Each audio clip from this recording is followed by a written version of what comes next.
করাতে ক্লাব বাংলাদেশের করাতে প্রশিক্ষণার্থীদের মাঝে বেল্ট ও সনদ বিতরণ করা হয়।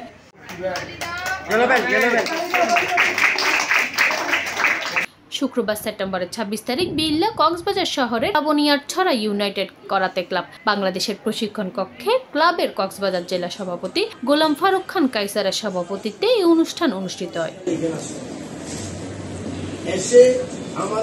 প্রধান অতিথি হিসেবে উপস্থিত আছেন রামু শিশু সদনের প্রতিষ্ঠাতা ইউনাইটেড করাতে ক্লাব প্রতিষ্ঠাতার পরিচালক কিংমং চেরা। বক্তব্য হইয়ে প্রত্যেক মানুষের শারীরিক সুস্থতার পাশাপাশি আত্মরক্ষার কৌশল জানা তাহা বালা। এর মধ্যে কিশোর কিশোরী যুবকেরাও অপ্রীতিকর ঘটনা এড়াতে পারিব। করাতের প্রশিক্ষণের মাধ্যমে আত্মরক্ষার কৌশলীবে পুরোপুরি রপ্ত করা যায়। দেশের বর্তমান সমাজ ব্যবস্থায় মেয়ে ফক্কলের স্বাধীনভাবে চলাফেরা করা বেশ ঝুঁকিপূর্ণ। ইফটিজিং সহ নানা উপদ্রব রইয়ে। তাই ভবিষ্যতে স্কুল ও কলেজের মেয়ে ফক্কল করাতে প্রশিক্ষণ লইলে আত্মবিশ্বাসের লগে চলাফেরা করিতে পারিব। অভিভাবকসকল হইয়ে সন্তানসকলের শারীরিক নিরাপত্তা ও স্বাস্থ্য সুরক্ষা নিশ্চিত করিবার লাই করাতত ভর্তি করে দিয়ে তারা। ইউনাইটেড কারাতে ক্লাব একটি সুসংগঠিত সংগঠন। কক্সবাজারের মধ্যে আমি মনে করি ইউনাইটেড কারাতে ক্লাব একটা ভালো কারাতে প্রশিক্ষণ কেন্দ্র। সেজন্য আমি আমার ছেলেকে 1 বছর যাবত এখানে কারাতে শেখাচ্ছি।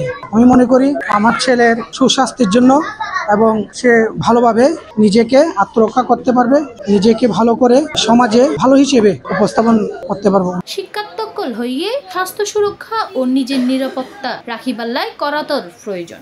আজকে আমি গ্রিন বেল্ট পেয়েছি। অনুভূতি তো অবশ্যই অনেক ভালো। তার আগের বেল্ট টেস্টে তো অরেঞ্জ বেল্ট পেয়েছি, এবার আবার গ্রিন বেল্ট, তো অবশ্যই অনেক ভালো অনুভূতি। আত্মরক্ষার জন্য কারাতে শেখা দরকার, যেমন কি আমি শিখতেছি আমার আত্মরক্ষার জন্য। কোনো বিপদ আসলে তো এটা আত্মরক্ষা করা যায়। 6 জনের অরেঞ্জ বেল্ট, 7 জনের হলুদ বেল্ট, 6 জনের সবুজ বেল্ট সহ 16 জনের বেল্ট ও সনদপত্র প্রদান করা হয়। আরো উপস্থিত আছেন বাংলাদেশ করাতে ফেডারেশনের সদস্য হারুনুর রশিদ, সাবেক কক্সবাজার ক্রীড়া পরিষদের সাধারণ সম্পাদক জসিম উদ্দিন, কক্সবাজার ইউনাইটেড করাতে ক্লাব তারাবনিয়ার ছড়া শাখা প্রধান আইমান কোচ।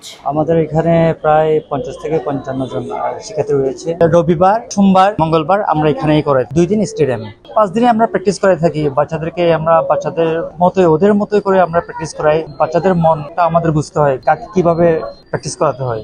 সহকারী কোচ ইয়াসিন আরফাত সহ শিক্ষার্থী সকলের অভিভাবক বৃন্দ। C+ চট্টগ্রাম।